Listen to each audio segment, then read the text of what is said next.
Welcome back to a very special episode of Classic Britain. You guys know I love a Will It Run video. Well, this is something very special. This is a 1939 two-door Rover Tickford. It hasn't run in over half a century. And today, we're going to see if we can get it running. Right, so, this is the 39 two-door Tickford. This is my friend Darren Vazzy, who's got an exceptionally beautiful estate that we'll take a look at as well if we get some time. But just so people know, can we sort of clarify just how rare this thing is? Because it's a unicorn car. Oh, right, yeah. Hello. Good afternoon.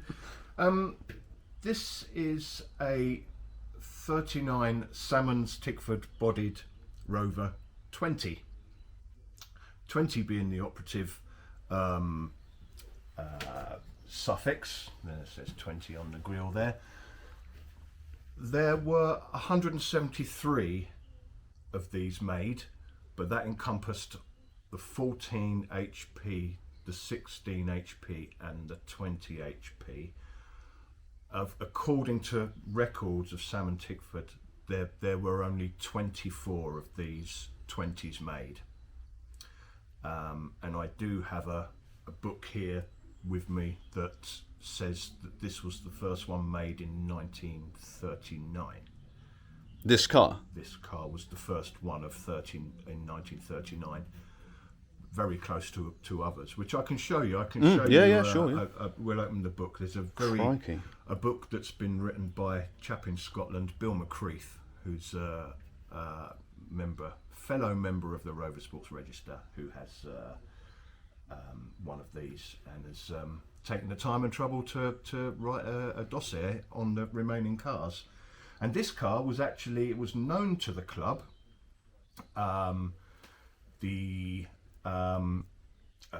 has been lost basically since the early 60s. Wow. The tax disc that was in the window was dated 63. Last September, an auction took place at Bewley, the Bonham's auction, and for one of these cars to come up is unheard of. Two came up in the same, from the same deceased. I saw your post. I couldn't believe it. I mean, I've only seen photos of these. You know, well, they're so rare. You know, I've been involved in Rovers since the early 90s, something like that. And when I was wet behind the ears with my 2000 TC, I used to go to these rallies and I used to see these, and I was just like, I was drooling over one of these. So when it came up, I didn't have any space to do the work, but a very good friend of mine said, look, hey, if you want that, buy it and we can find you a space to do it. So and here we are. I am now. So 7 months in, it's had inner and outer seals welded, repaired, rear arches welded, repaired. It's had all the chassis taken back to bare, not so much bare metal, because it was like brand new underneath, because wow. it had up to 1/8 of an inch of grease on the chassis, because the Luvax system, the Luvax lubrication system, which is that little device there, sends a concentration of oil to multiple parts throughout the chassis and engine to save you having to get underneath it with a grease gun. You see, why didn't the P6 do that? And basically, they always leak, and that has saved this car. The fact it's leaked. I scraped off, I've got pictures of about 1/8 of an inch of grease across the back rails, and I've literally scraped it off to reveal basically a brand new metal chassis underneath. So that's some of the good things about these 30s cars, is the steel was so thick back then. Absolutely. They really do survive. Yeah. It's like if you see how many Austin 7s are around, it's unbelievable, you know. I know, yeah. So basically the failure of the Luvax has saved the car. I've had Ford Cortinas in worse condition than this car. It's a Rover. Everything I've gone to has reconditioned beautifully. The engine was stuck. I won't use the word seized because that's a little bit edgy. The engine was stuck. So the sump came off, all the big ends are undone, and one by one each piston was individually moved back into a point at which it would move freely, hopefully without damaging the piston rings. It's going to be pricey if I have to start replacing pistons, etc. Because I imagine you surely can't get them anymore. Yeah, I think you can. You can. Yeah, Okay. you can get pistons. So does this? For it. I know you said earlier that nothing, very little in terms of bodywork or whatever, or nothing at all is interchangeable with P3. But No, what about the it's engine? Is that different. unique to this as well? Yeah, this is the P3 is different to this. Wow. Yeah. This engine went up to 47, I think. Okay. Wow. 46, 47. So potentially some of the earlier Rovers might have had something similar to this. Yeah, and this is P2. Basically. Oh, okay. Yeah. P2. Yeah, this is all P2. And the P3 was 48, 49. So this series of cars. You can see the ancestry I was saying earlier, especially in these big wide wings. Yeah. You know, and the big chrome on the front. It is very P2. So P3, sorry. work done. All the welding was done. Chassis was popped back to. I've got a torch. I got it. All the chassis was put back to bare and degreased and repainted. I've spent the last 7 months making this to this point. That's an overdrive unit which I actually bought for my 1948-75 back in 2006, and didn't actually quite get round to using it. So obviously it was a no-brainer to put it in this lovely machine. So we've got a Laycock overdrive, making it a 6-speed now. Which is just so cool. Yeah, it'll cruise nicely. I don't want to go fast in it, but to cruise and use slightly less fuel would be nice. We won't talk about the MPG in this video. It's had the braking system, which is Girling rod brakes throughout. Oh yeah. That's You can see all the linkages back yeah, here. that's all been fully reconditioned. Wow, look at that. Obviously, it's working now. I'm ready to be bedded in. And the longest silencer I've ever seen. Yeah, we've got a full. PD Goff has made a full Crikey. new stainless steel system for it. Wow. Which only went in a few days ago. And you've got more. Is this more brake linkage down here? That's all throttle linkage down there. Yeah. Well, that's clutch and brake. Wow. Those there. Wow. That's And I just want to take a minute to show you guys how good these gauges look. Most of these are original, you said. In fact, all of them are except one. Yeah, well, that's non-standard because these cars never had a rev counter. There Right. should be a time clock there. So someone's. But at some somebody's point. put that in. I've actually got an electronic capsule to hopefully get that going. So when I get it run up, that'll be the next thing to start. The temperature and oil pressure gauge is new because mine had a broken capillary from Meteor Spares. It's got a cigarette lighter. Yeah, got a Thank ciggy God. lighter. Yeah. Want to be able to plug your sat nav in. It's had a full rewire. It's had a full. There we go. You can buy these looms. Oh wow. In the correct braided, cloth braided. Ignore that bit. That's just a taco takeoff. Cloth braided Wow. loom, all brand new. To the Lucas spec. So would this been would have this been wool at the time? I'm not sure. What it was. Maybe some sort of cotton. I'm not sure what It could be was made mammoth. of, It could be mammoth. Who knows? but when I got the car, the original was all there, but I didn't fancy running up a car with an 85-year-old Wiring loom. electrical system on it because you're basically asking for trouble. So it's had a complete rewire. The AC mechanical fuel pump has been taken off of it, and I've put an SU electronic positive earth pump in that side. From the good guys at Berlin Fuel Systems. Yeah, which is going to provide the fuel. I've already had the fuel system primed as of yesterday. When I bought this car, it had been pilfered. It had no water pump, no carburettor, no distributor, no steering column or steering box, none of the lights were in very fine fettle, but most of it's been replaced. Within a week of owning the car, I'd found all those 4 major items Wow. from Mike Evans at Viking Engineering Developments and Mike Caudry at Meteor Spares. The good thing is, if you've been in a particular brand of car for so long, you're bound to know people who can help or recommend someone, which is the beauty of this sort of scene. I owned for 20 years a 4875. I knew these guys anyway. Suicide doors as well. We've got, here we go, let's put some lighting on. We should have. Ooh, that is cool. That is cool. And we've even got indicators in the.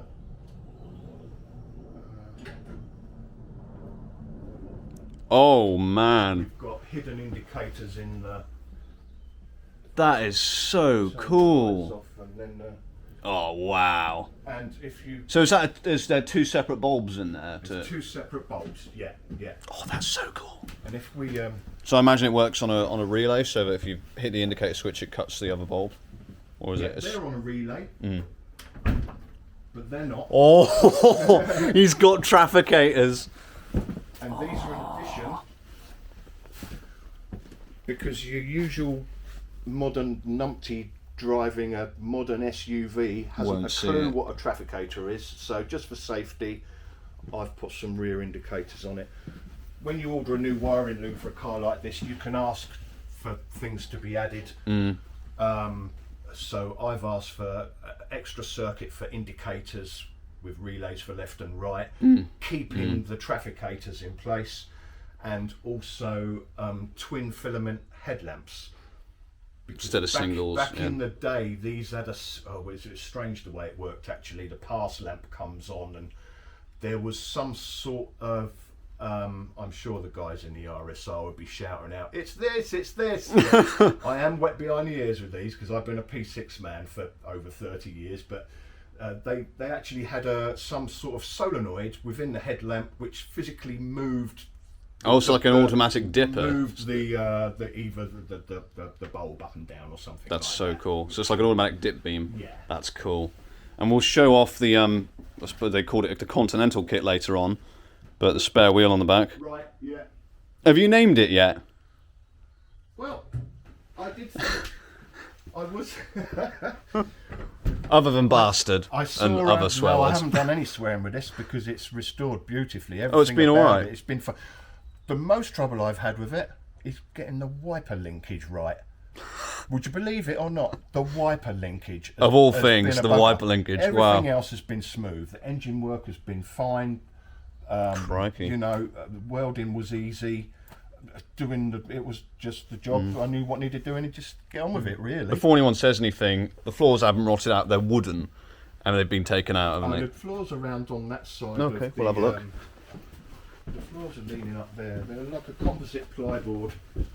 So there it is.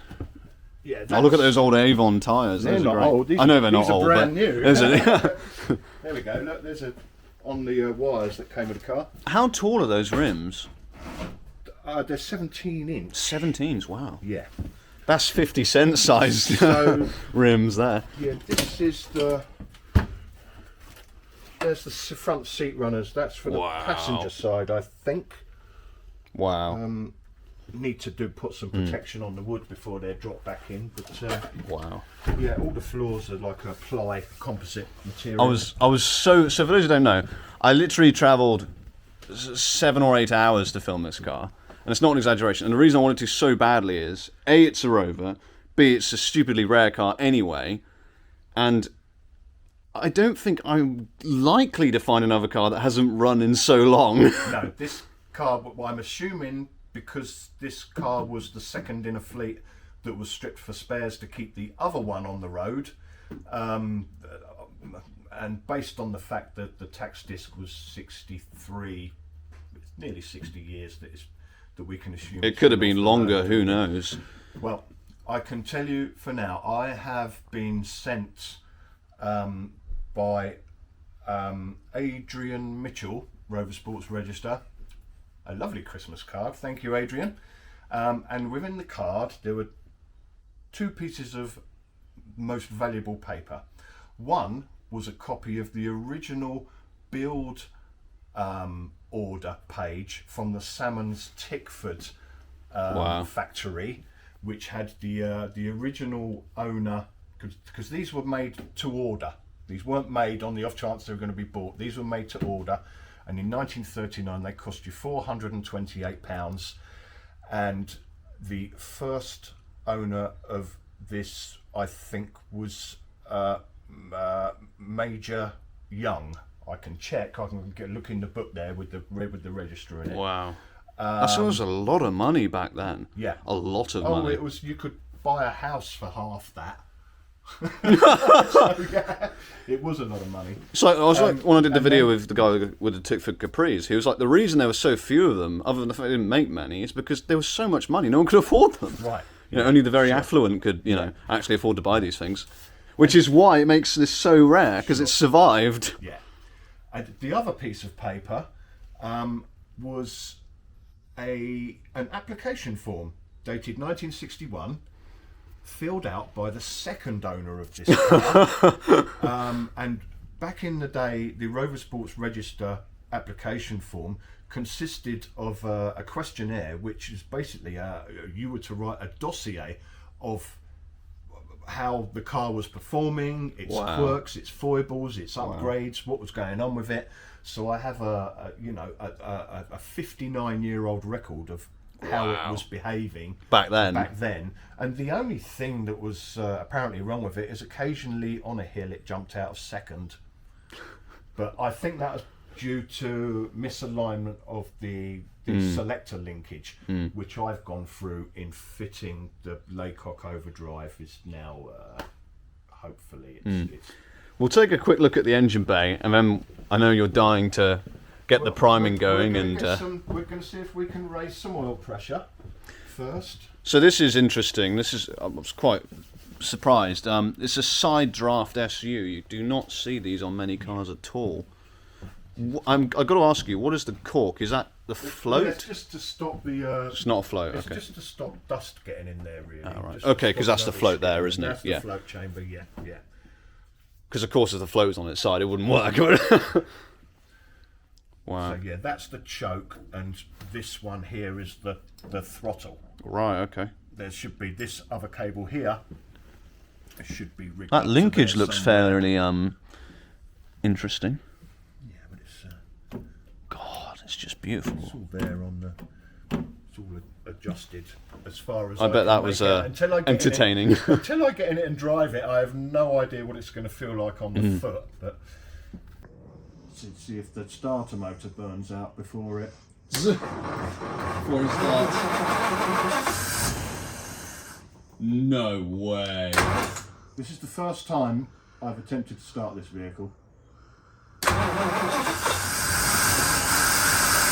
No way! That's ridiculous! Holy man! That's unbelievable! Rover. That's a Rover. That's a Rover right there. When these were built, same quality as Rolls Royce. Oh my God! Wow! That is, I can't believe that. Over half a century.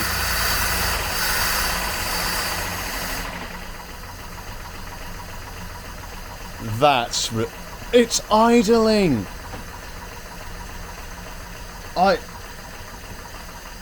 My work here is done. Thank you. Oh my God. I'm smiling. That's unbelievable. I'm not a massive smiler, but that is... That is the face of satisfaction. Holy man. That's the easiest I've ever seen an engine start.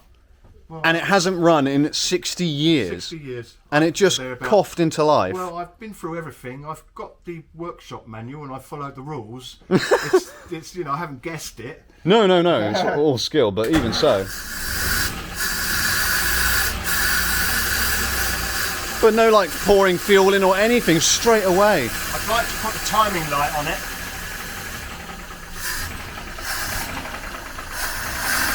Wow. It really just goes to show you, Rover was the poor man's Rolls Royce. I mean, obviously this wasn't the poor man's Rover, but... Let's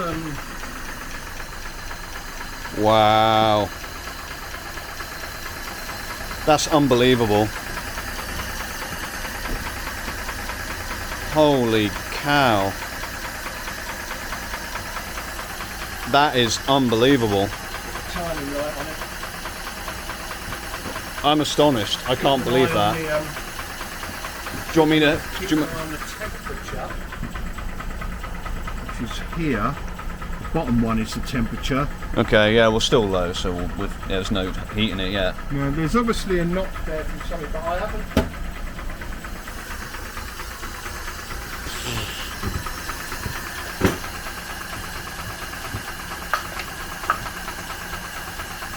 This is old school mechanicking.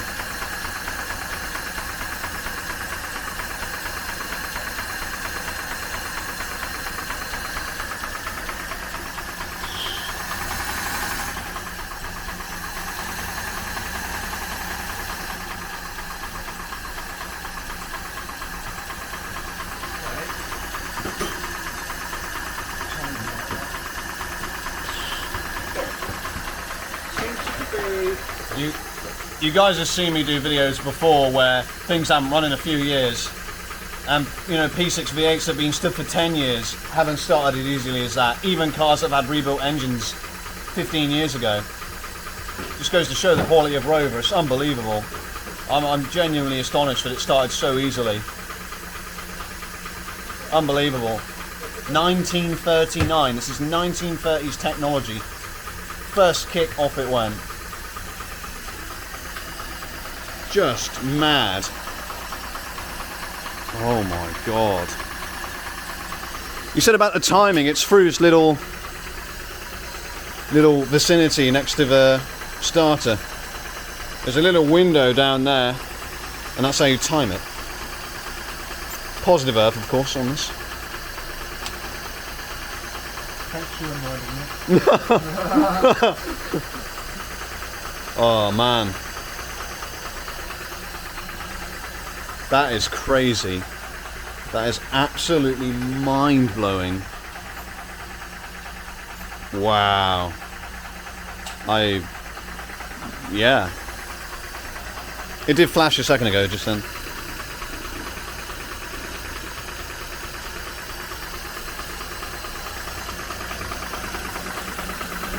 You'll have a look in there. It's virtually bang on. See, it's just moving up and down slightly on the pointer. If you come over, I can see it, yeah. see the pointer. That's unbelievable.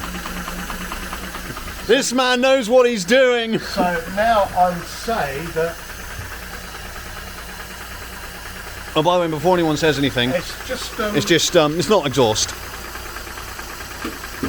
It's it's all the oil. yeah, it's all the oil and grease and stuff. It's not actually the exhaust leaking. Okay. Shall we check temperature? We'll do that on the top hose. Still no fuel in it. Still no temperature, rather. So I think the gauge might be dodgy.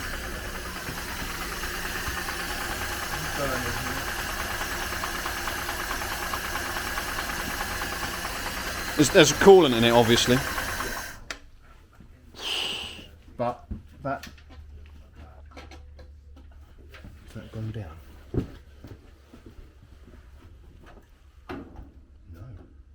No, that's fine. It's up to the top. It's Wow. expanding the way it should do. I think I just need to ridgen it up. A little bit. Do you think we can turn this light off here? This one, Yeah, only because it's a bit glary. or hang on, I can put that one off. That's better. I could put that one off. That's perfect. That's much better light, yeah. Wow. Okay. I am flabbergasted. It started so quickly. So am I. Well, you never know. There's two things about this. The next thing I need to do is put it in gear, see if the clutch is seized. This is booked for 2 rallies in a month's time. Now, obviously, That's an ambitious man. there's a knock going on from something in there. It's not It's not top end, is the it? tappets have been set up cold and they should be adjusted warm. to So hot. maybe So they're going that's to have why, to yeah. readjust those once I've got it up to temperature again at some point. But there's something going on. there's There's an end knocking Mm-hmm. somewhere. it's not. It doesn't sound horrific though, does it? It doesn't sound too severe. But oh, honestly, Darren, I've had a harder time starting 4-cylinder P6s than this that haven't run in like a few years. But this is just unreal. It idles. Yeah, let me just see. I Do you want a bit more choke? I'm Or? going to richen it up slightly, mate. Wow. Yeah. That's... Of course, this car comes with the toolkit that enables you to rebuild the whole car on the side of the road with the supplied toolkit.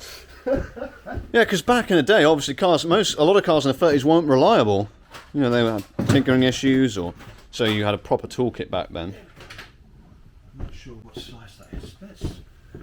Obviously it's not. This is what people don't understand about Rover, though, is that they were decades ahead of everyone else. You're going to stay that? Yeah, I'll stay aside, yeah. I mean, like, they were one of the first companies to use rubber body mountings. You know, just pioneers in gas turbine engine technology are just years, decades ahead of their time. I mean, if you...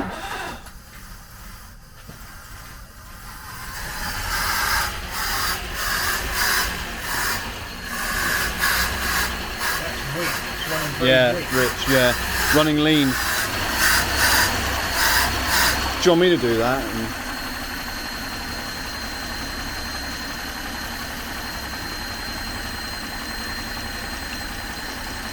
I'd rather keep it going until the thermostat opens. Yeah, alright. Yeah, if you need me to open the accelerator or whatever, just let me know.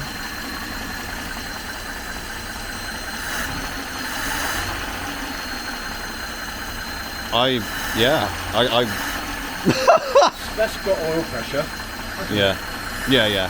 We'd know by now if it didn't. Let me check, see if the battery's charging on that. That is unbelievable. I mean, I know we've been filming rolling for 10 minutes, but this is so extraordinary. It would be a crime to shut it off. I mean...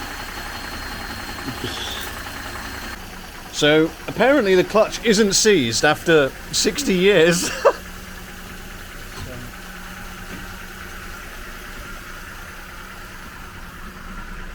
Yeah. No. That's unbelievable.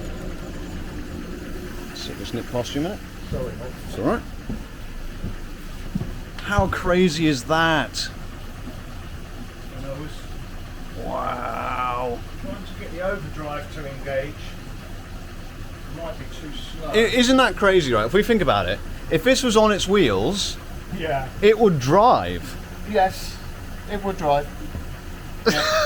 How many cars can sit for over half a century and drive and run? The most important gauge, which is the temperature gauge, is actually working. Oh, well, that's alright then. So, So we're getting some heat in it, obviously, bed the head gasket, etc, etc. If I can put the, there you go, put the heater, and it's blowing out warm air. I fitted and I found an original 1939 Clayton heater for it. The car never had a heater, but I know, even though it's You know, you've gone period though, you've gone correct time period. I do like it when people do that. They do mods with that era parts so that, you know, it would have been possible if someone wanted to at the time. let's put it to full, and I'll rev it up to see if the clutch is at the top of the travel, so there might not be too much left on it.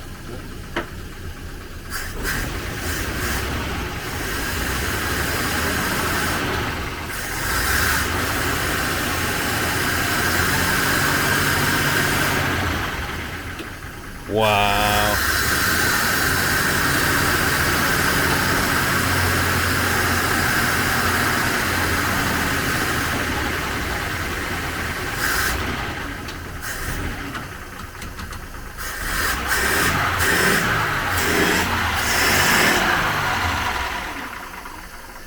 That's unbelievable.